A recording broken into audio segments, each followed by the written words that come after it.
This is On Shifting Ground. I'm Ray Suarez. It can be argued America is in a state of crisis in the years of recovery since the COVID-19 pandemic. The government's in gridlock, there's a culture war rife with racism, xenophobia, and sexual politics, and Silicon Valley has surging, unchecked influence on society. For my guest, the unyielding division and tumult is setting American culture back decades, most notably for our youngest generations. Sharp-tongued, sharp-elbowed, and at times decidedly pessimistic, Scott Galloway is a leading voice on subjects ranging from the state of international economies to big tech to the health of our young men, and he uses his eccentric personality to talk about today's pressing issues on his podcast, The Professor G Show, or The Prof G Show. He's been called the Howard Stern of the business world, as well as a progressive Jordan Peterson. Let's find out why. From NYU's Stern School of Business, Professor Scott Galloway, welcome to On Shifting Ground. Ray, thanks for having me. I think it might be best to start by setting the table, giving people an idea of where you think things are at right now, just so we sort of set the basis for the conversation. Thanks. That's a generous question. So I think if you look very broad brush, there's actually quite a few reasons to be optimistic about America's position in the world. If you were to say, relative to our competitive set, that is other nations, our economy is very strong. You know, our stock market has outperformed every other stock market over the last 40 years. Inflation here is bad, but it's less bad than almost anywhere else. Where I'm living now in the UK, inflation runs at about 10%. It's gone down 18 months in a row in the US, and it's below 5%. We still churn out more Nobel Prize winners. In terms of AI, the next probably transformative technology, it's largely sourced in the United States. No one is lining up for Chinese or Russian vaccines. So you would argue that geopolitically we're very strong. But if the problems that ail America turning into kind of what is the crisis, if it was a horror film, it would be the call is coming from inside the house. And that is, Americans no longer see each other as Americans. They see each other as a different sexual orientation, a different party. A third of American households no longer say hello to their neighbors when they see them. 41% of Democrats are worried their child will marry a Republican. Boy Scout, Girl Scout attendance, we're not going out as much. The number of teens who see their friends every day has been cut in half. So we don't like each other. We're more worried about people in the other party than we are Russians pouring over the border of Ukraine. And the way you defeat an enemy is you atomize it. You get them fighting each other, and then you come in and clean it up. And you could argue that's what's being done to us.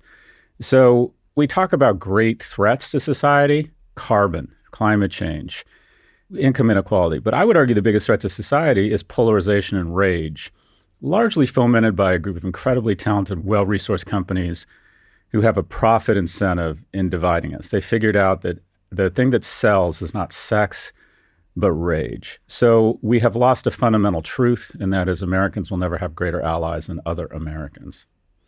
I have to tell you, by nature, an optimistic person, and I look at a lot of the metrics that you mentioned and think things are bad compared to who, compared to what, compared to where.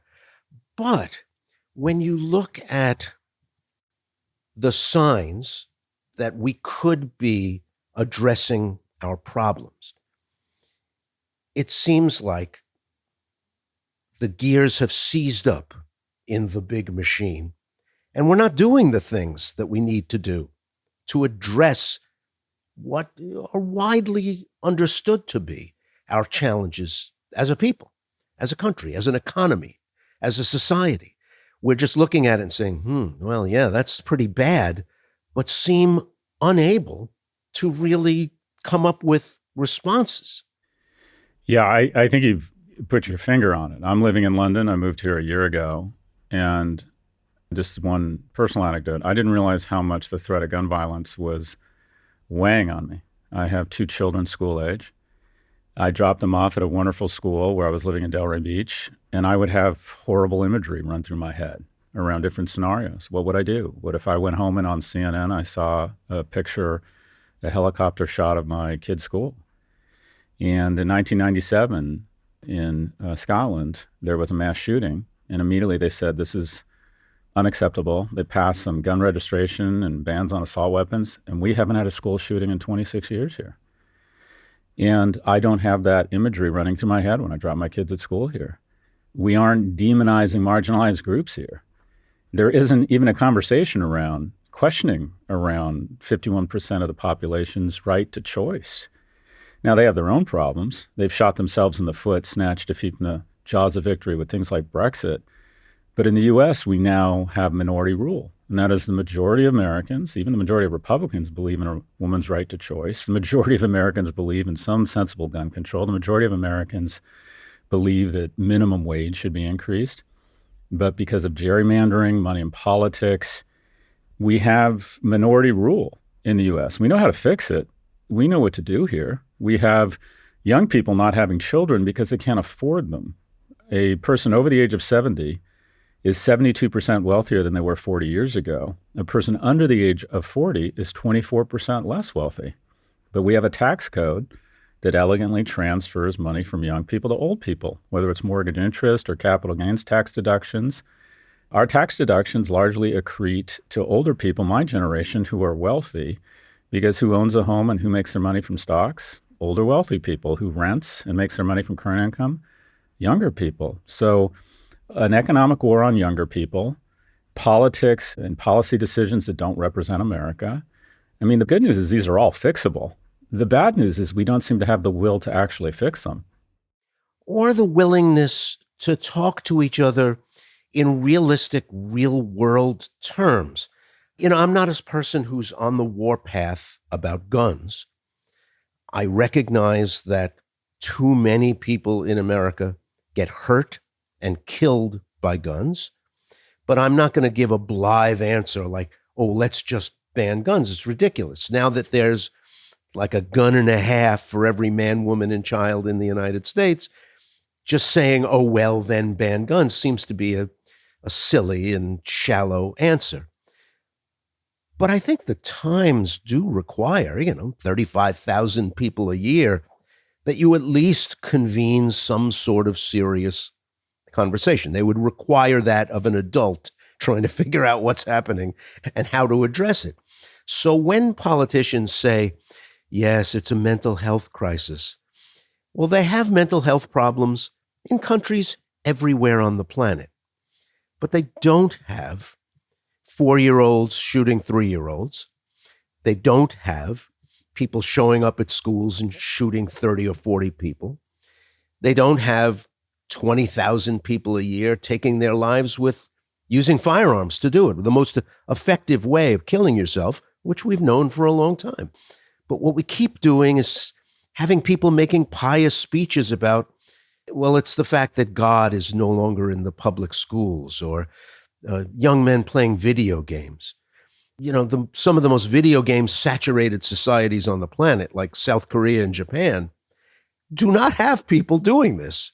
So it's got to be something else just to start there. It doesn't seem like a lot to ask, but we don't seem very capable of it at the moment. Yeah, it's basic statistics. You look for when you have an outcome that's different than every other nation, you try and normalize, or you try and adjust for what's different. And you're right, mental health issues, video games, single-parent households, all the things that people will use as weapons of mass distraction from the one input that's different is access to assault weapons. And unfortunately, it's sort of the world we created. It's about incentives. And that is, you have a governor in Florida who's running for president who's decided to pass a very restrictive abortion law. The majority of Floridians don't agree with it. But the way you raise money is the way you get reelected. Or the way you get reelected is you raise a lot of money. And the people who give money and the people who end up deciding who our elected officials are people on the far right and the far left. And it's just as bad in many ways on the left, where we have class warfare and people referring to wealthy people as the billionaire class. And some of these people are millionaires themselves, or trying to figure out what offends us as opposed to what affects us, and putting all of their political wood behind arrows around social issues instead of issues that affect everyday Americans. And then the fuel on the flame here is you have algorithms that try and figure out, based on your 5 hours of attention on a screen, what will enrage you, because that leads to engagement, more Nissan ads, more Nespresso ads, more shareholder value. And a great way to enrage somebody is to figure out the hot buttons around issues and then find someone who doesn't agree with those issues or has a different take and pit you against that person. Have we paid enough attention? Have we given sufficient thought to the neurological basis for some of this stuff? Have we given enough credit to the way the algorithms push on us at a level that we're not even consciously aware of? You're being manipulated. You listener, you consumer, you person out there listening to this as a podcast or a radio program. You're being pushed on by forces that you're not even consciously aware of, because the modern world has ushered in a time where that's possible, where people who are aware of preferences and rage and engagement and endorphins and all those things are building machines around them. And it seems like, as we fret over these things, we never quite get there to that level of conversation. Yeah, and I think that I'm going to try and connect that to personal responsibility. And that is, I think everyone has a certain level of addiction in their life, whether it's alcohol, THC, a codependent relationship, online shopping, trans fats, porn, gambling. I think everyone probably has a little bit of addiction in their lives. And my addiction is to the affirmation of strangers. And the way I feed that need or feed that addiction is Twitter. And I go on Twitter and I'm desperate to get a lot of likes and retweets. And the way I get that is that the algorithms encourage me to find the soft tissue in someone's argument or a misstep in what they've said, and then weigh in and meet their chin with a fist of stone. And people love me embarrassing who they view as the other side. And you become where you pay attention. And I've noticed, Ray, that over the last decade, slowly but surely, I've become more curt. I've become more aggressive. I've become more coarse. And do you want to be that man? Is that the man you want to be for your kids? And slowly but surely, I think that's what's happened to America. I think that if you look at Meta, it's weaponized our elections, delay and obfuscated regulation, depressed our teens, but probably even more damaging, it's made our discourse more coarse. And so we all have an obligation, I think, to take the temperature down. But until we figure out a way to hold media companies accountable, if we found out that this show could be reverse engineered to 120% increase in teen suicide, Ray, you'd be in a lot of trouble. But not if you're a tech company. They get a level of, Fox News is fined $750 million for coordinating misinformation around the election. What they did happens 1,000 times a day, 10 times worse on Meta. And yet there's not even a discussion around if they should be held liable. So our brains have been rewired to dislike each other, to seek affirmation, to not like the other American we see as an enemy, or if you're a 16-year-old girl, to feel bad about yourself or put yourself in provocative positions. I mean, basically, think about Meta. Meta starts from a place of perversion. It encourages a 16-year-old girl to post photos of herself in revealing clothing such that her peers and strange men all over the world can evaluate her. Imagine being presented with your full self 24/7 at the age of 15. And that's what we've done. I think our biggest regret, looking back on this era of technology, won't be the weaponization of elections. It won't be income inequality. It won't be the destruction or the erosion of veracity or truth. We'll look back on this era, Ray, and ask ourselves, how did we let this happen to our kids? If you want to talk about a mental health crisis, the skyrocketing levels of depression in your household among teens is out of control. And I don't know if you have kids, Ray, but I have 12 and 15-year-old boys. I essentially see my job as their fathers to be their prefrontal cortex. Boys 12 and 15 are affectionately, I would refer to as idiots. They make a series of bad decisions all day long. And my job is just to slow down their thinking and say, is that a good idea? I don't mind playing goalkeeper during the day. What you have with social media is you're playing goalie in the pitch dark. You don't even know what balls are coming at them because they can go into their room with their phone and they can start getting bullied, or they can bully other people, and then they can go down a rabbit hole, and then they can get their depression or feelings of suicidal ideation normalized and confirmed. And research shows if you go on TikTok and start talking about depression, within about 30 minutes, the algorithm starts serving you a lot of videos of other kids normalizing your depression. And here in the UK, there's a famous case with Molly Richards, a 14-year-old girl who was being bullied online. Parents had no idea. These weren't absentee parents. These parents were very involved in their daughter's life. Their daughter showed no signs of mental illness. She goes into a room, she's bullied. She starts having suicidal ideation. And then Meta sends her an email that says verbatim, here are some images on suicide that we thought you might find interesting. And they email her images of nooses, pills, and razors. That is what our kids are up against right now. And that is what parents are doing. Parents don't mind being a goalkeeper. That's our job. But we can't do it in the pitch black with the Ronaldos of the world in terms of their resources and their skills, firing balls every which way at our kids. What is it that makes kids go back to deeply unpleasant experiences that challenge their notions of themselves, that become painful, drawn out, night after night, seriatim experiences, rather than having a kid who says, this is awful, I'm not going to do this. I'm going to do something else. I'm going to go watch TV. I'm going to listen to some music. I'm going to even score some weed. I'm just going to do something else because this is unpleasant. But the self-awareness you're describing, I don't have it. I know Twitter's not good for my mental health.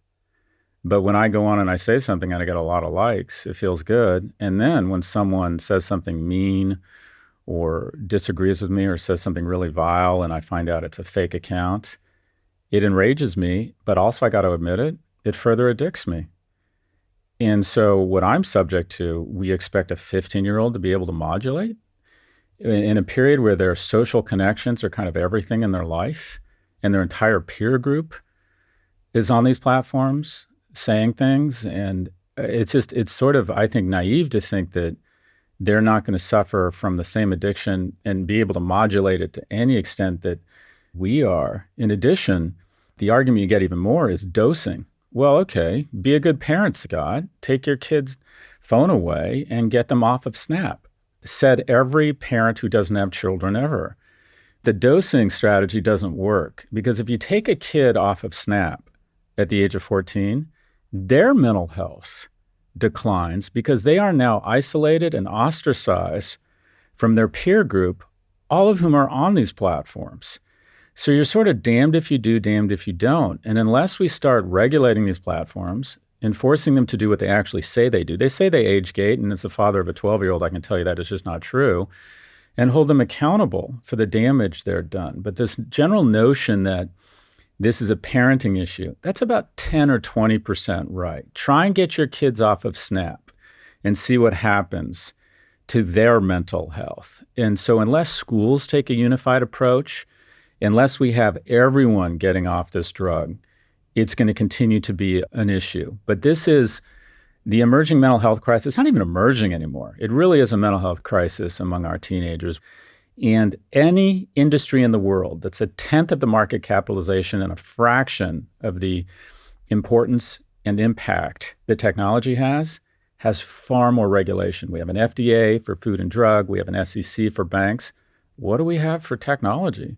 We have nothing, literally nothing. We have an unregulated environment for what is arguably one of the most damaging industries in terms of its externalities. But we also have a political culture and an economic culture that lionizes private industry, private property, private profits, and is constitutionally, and I mean that by its makeup, not by the U.S. Constitution, constitutionally unable to talk back to a tycoon and say, you're making your money in a way that injures society. We can do it for Chapo Guzman, but we can't do it for Mark Zuckerberg. I think it goes deeper, and that is, as a nation becomes wealthier, it becomes less reliant on a super being, and church attendance goes down. And our brain is large enough to ask very complicated questions, but not large enough to answer them. And so into that void slips usually a super being. And when that super being is no longer there, or fidelity to a super being, it creates a void. And into that void are the new Jesus Christ, and that is the innovators. I don't understand how my phone works. What Google does is remarkable. So the closest thing we have to mysticism or religion or godlike attributes is from technology. What is a prayer? A prayer is a query into the universe, hoping some all-seeing entity evaluates everything and then sends you back a really thoughtful answer. Will my kid be all right? At some point, every parent has probably issued that prayer or query into the heavens. Now it's symptoms and treatment of croup into the Google dialog box. Google is our new God. Steve Jobs and arguably Elon Musk are the new Jesus Christ. And they're just not held to the same standards as other individuals. And we also, in a capitalist society, respect and admire people who make a lot of money. So you collide technology and billionaires, and you end up with our new idols. They get in front of Congress and they use weapons of mass distraction. We're proud of the progress we've made. We need to do better. Regulate us, please regulate us. And then they deploy an army of lobbyists in Capitol and nothing happens. In the teen depression, the coarsening of our discourse, the election misinformation runs unfettered. Scott, let's change gears a little. Recently, you've become a vocal advocate for the well-being of young men. And I imagine this is part of why you've been called a liberal Jordan Peterson. Protecting men has been a major talking point in the so-called gender wars. Can you offer us a little nuance on why the future of young men in particular matters so much? Yeah, thanks for asking. It's something I'm really focused on, and that is, I don't think you could point to a cohort in America that has fallen further faster than young men. 3 times more likely to be addicted, 4 times more likely to kill themselves, 12 times more likely to be incarcerated. And people have a natural gag reflex when you start advocating for young men because there's some, you guys have had a 3,000-year head start. Where were you for women? Don't men just need to level up? And what's interesting about the discussion is even the way it's phrased in the tone. When we talk about the very real issues setting women back and people of color back, we talk about it in societal terms and the need for investment. But when we talk about young men failing, we start using terms like they need to level up and personal accountability. And what we have now is a cohort where for every 1 male college graduate, 2 women will graduate from college. 7 to 10 high school valedictorians are girls. And we have a society where more than half of young men are not living with a romantic partner. They're living at home. Men aren't connecting to school. They aren't connecting to mates. They aren't connecting to work. And the output of that is the most dangerous person in the world. And that is the most unstable and violent societies in the world have a preponderance of one group, and that is a young, broken, alone man. And we are producing way too many of them. And so what's the solution? I think we need a series of economic policies that encourage vocational programs. 55% of Germans have some sort of vocational certification. In the US, it's 5. We need to bring back things like auto, metal, and wood shop and give more on-ramps to the middle class for young men who aren't cut out for a traditional 4-year degree. We need to start fetishizing elite colleges. We also need to recognize that online dating has been terrible for men. Women are much more selective than men. The bottom half of men online dating essentially get absolutely no interest. They get validation. They have no value. And it sends them into kind of a downward spiral. In addition, we just need to level up young people. We need some economic policies that restore the economic vitality of young people, both for young men and young women. But compassion is not a zero-sum game, and the young men in our society are struggling. We need to redefine masculinity in a more positive attribute, and we need to acknowledge that this group is struggling and warrants our attention and our resources. That was Scott Galloway, professor of marketing at NYU's Stern School of Business, and host of the Prof G Show and co-host of Pivot. Thanks for joining us on Shifting Ground. Thank you, Ray.